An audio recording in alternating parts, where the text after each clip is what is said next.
Welcome to Morning Light in Tuckertown. A few things before we get started. I hope everybody has their pattern and their packet that came with month one. I just wanted to go over a few things to make sure you stay organized and remember a few things as you're going through, even for the following months. So first of all, look at your welcome packet, and on the front cover is the picture of this quilt, and here it's done in it with a different fat quarter bundle.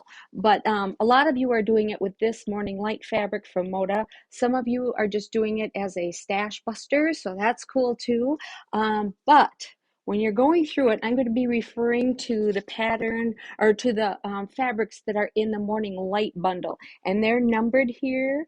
So if you're going to go ahead and do a scrappy version, or if you've done the Morning Light one and want to go back and make this again, just refer to this so you know that, oh, this is where the light colors went, this is where the darker colors went, and it'll just help you so that you don't get all of one color in one area. So this will just help you out there. But in the pattern, it's going to be referring to color each fabric by number. So in month one, on the pattern cover, it shows you one every month. It's going to show you the block or blocks that will be in that month's pattern.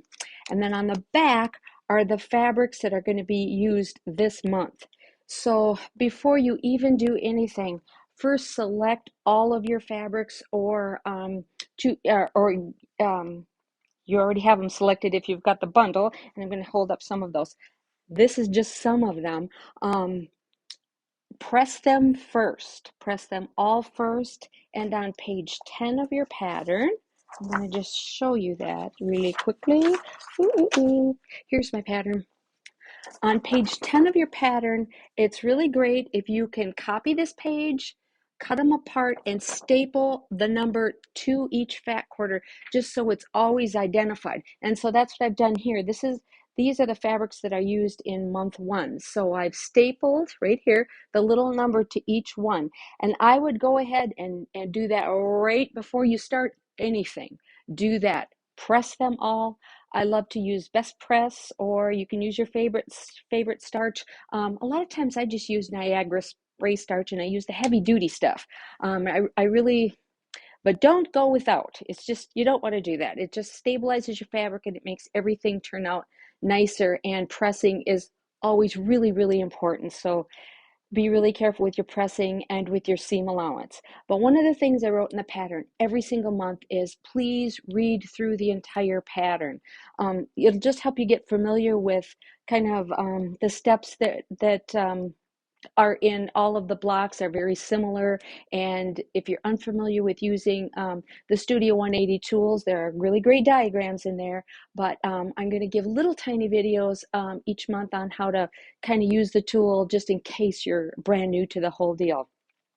Another thing, join our Facebook group. So if you're seeing this video, you've probably already done that, but this video will be also posted on YouTube. So if you stumble across it, I'll put a link to what we're talking about here. So the other thing, please, please, please visit the YouTube channel of Deb Tucker and Studio 180 Design. She has great tutorials on how to use the tools. They're not the same as taking an actual class from a certified instructor, but they will kind of jog your memory and maybe fill in some gaps in case the directions, you've read them, you remember it one day, you forget the next day. That happens to lots of us. So her videos are really, really great. So I encourage you to go look up Deb Tucker Studio 180 Designs on YouTube.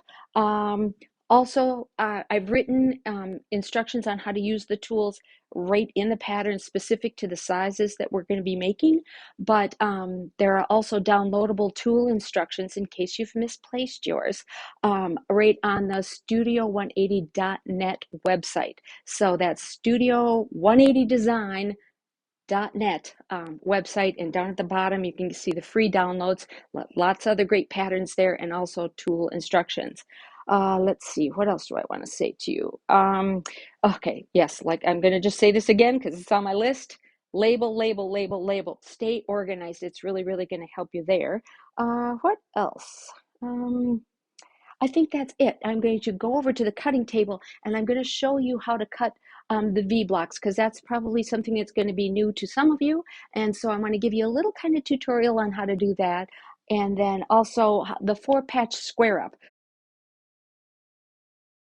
Um, and that is actually right here. This is really done in a unique way where you're going to be making 2 at a time. It's kind of cool. So this is month 1 block here. You can't really see it all the way, but we're going to be making V blocks and shaded 4 patches and quarter square triangles. So let's get stitching. Happy stitching, everybody. And please put your questions into the Facebook group and I'll get back to you. And hopefully we'll have a lot of fun. One more thing before we go. I wanted to talk about the cutting diagrams. So in your first month packet, you'll get a little group of stapled together pages that have all the cutting diagrams for all 34 fabrics that are required for this project. So on each page, it's going to just have like a little sketch of a fat quarter and then the fabric that it's referring to. They're black and white in your packet, but there'll be a clickable link to this video where you can go and see what they look like in color, so you can really see how they came out on the quilt that was made with this fabric. So that's that on the cutting instructions. You'll see that I just place the things on there to show, yes, all these pieces can be cut from a fat quarter. You may decide to cut a strip and subcut them, but I just want you to know for sure everything required for this quilt can be done in fat quarters. So that being said, stay tuned and we'll go over to the cutting table. Okay, just a quick little video on how to do the subcutting for our V block. You cut strip sets, and then we're going to do the subcutting using the V block subcutting diagram. But I just wanted to give you a quick little demo on how to do that.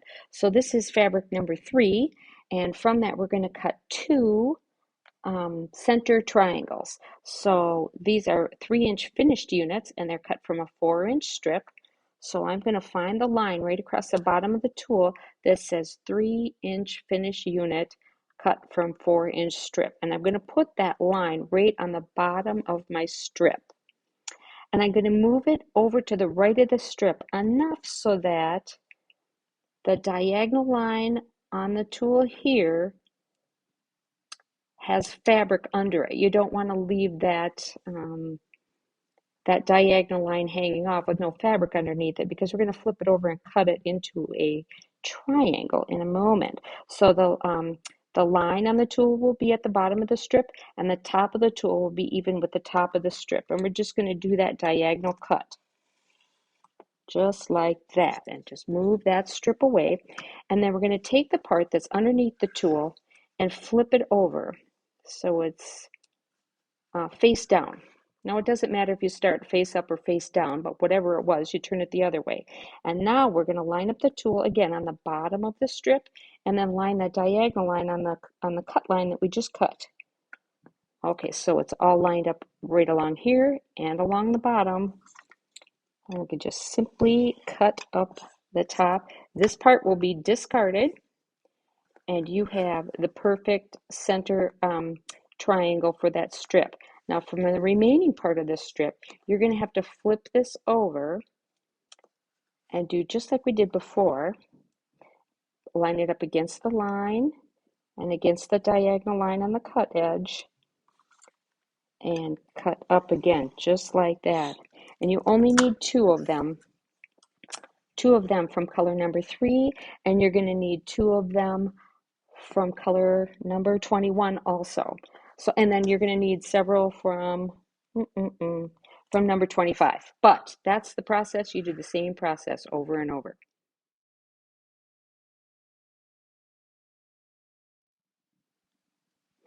Okay, just to give you a quick little demo of cutting the side triangles for the V block. We're going to use the same tool we did to cut the center triangles. We're going to be lining up our strip to this solid dark line, and it even says cut line for side triangles right there. So what I'm going to do is take my strip that I have left over after cutting my center triangles, and I'm just going to fold that over and place it face to face. And now my edges aren't quite even here, so I am going to just go ahead and take a straight edge ruler and make a straight, nice, clean edge. Again, my light is in my way, so I can't use my cutter very effectively. Okay, so now I have a nice clean edge right here to deal with. And I'm going to take my V-block tool and I'm going to place that clean edge that we just got together, and our strips are face to face. Now they could be back to back, and that'll create pairs. So I'm going to put it, line up the bottom of the strip right on the cut strips that were 4 inches for a 3-inch finished unit, and that solid line right along the edges of my strip. I'm just going to cut right along the diagonal of that tool, just like that. So I have one pair of triangles. So I'm going to set those aside. Now here we go. We just leave that strip as undisturbed as possible. And what we're going to do now is take our tool and rotate it around. We're going to rotate it until we see the marking on the tool that says side triangle trim 2. And there's a nice long diagonal line there. We're going to match that right up to the seam, or to the edge that we just cut. And this blunt edge of the tool will be right on the edge of the strip. Now my strips became a little bit out of alignment, so I'm going to realign those. Get my diagonal line right to the edge where I've cut, the blunt edge right up to the top of the strip right here, and then I'm just going to cut straight up for the second set of triangles. Okay, so that's set number 2. Set number 2. Now we're back to where we were at the beginning. So we just keep doing the same process over and over. And we need a total of 4 triangles. So here I go, or 4 pair. I'm going to go right here, cut again, and that leaves me this little piece left over. Ooh, I'm going to rotate my tool again. Get that right on the edge. There we go. And just cut off the edge just like that. That's all you have left over, but there's plenty to get 4 pair of triangles. So there we go. Now we're ready to set up our block. And how I do this is I take my side triangles and I put them face up, separate the pair. Okay, so I'm going to make 4 for the left side and 4 for the right side. There we go. Now on these, I forgot what color we're putting together, but we're going to put our center triangles together like this. So this is how this is set up. And then follow your instructions. You should be good to go. Okay, we've made our strip sets, and we cut the strip set in half and put them face to face like this, just like it shows in the pattern, and cut it into the segments just like the pattern says. This is an extra part. A little bit tricky, I wanted to point out. We're going to just take this after we've stitched one side. We're going to take this and fold it in half, just like this, and then make a little snip right here through the seam allowance. And the reason we're doing that is because when we open it up and we're going to go to press it, then this seam can go, this part can go this way and this part can go this way. So the snip is right here. So I just wanted to point that out to you real quick. Okay, I pressed this seam so one went each way, so that we can see the stitching on both of the small squares.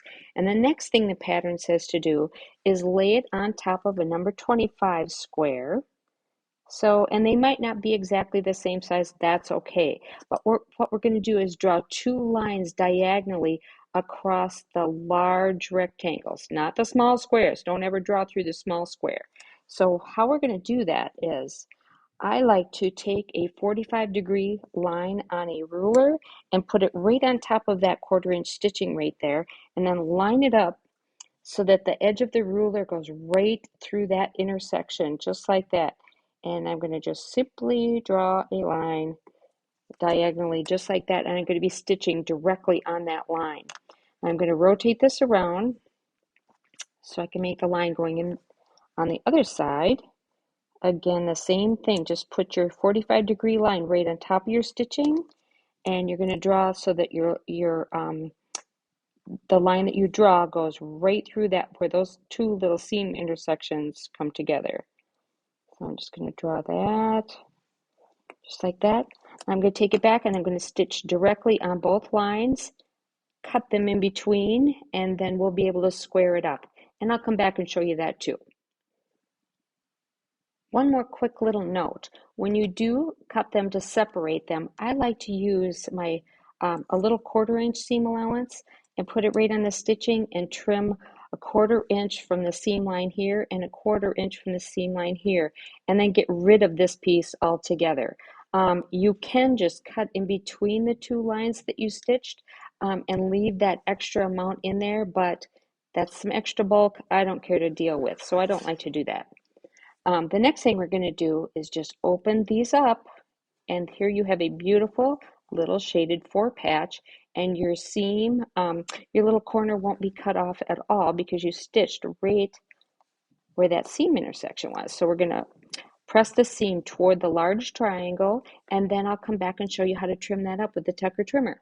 Okay, we're back, and now we're going to take our Tucker trimmer. Oh, there's my name and address, and we're going to be cutting this down to 3.5 inches. So if you're a right-handed person, you want to put your small square in the upper right-hand corner, and rotate your tool around till you get to the 1/2 inch marking right here.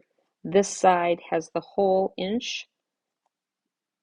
Here's the 1/2 inch marking, so it's a half a circle. And we're going to line it up to 3.5. So I'm going to find this diagonal line where it says 3.5, and I'm going to put that right on my diagonal seam, and the seam going this direction, the common diagonal line will be coming right through the corner of that square.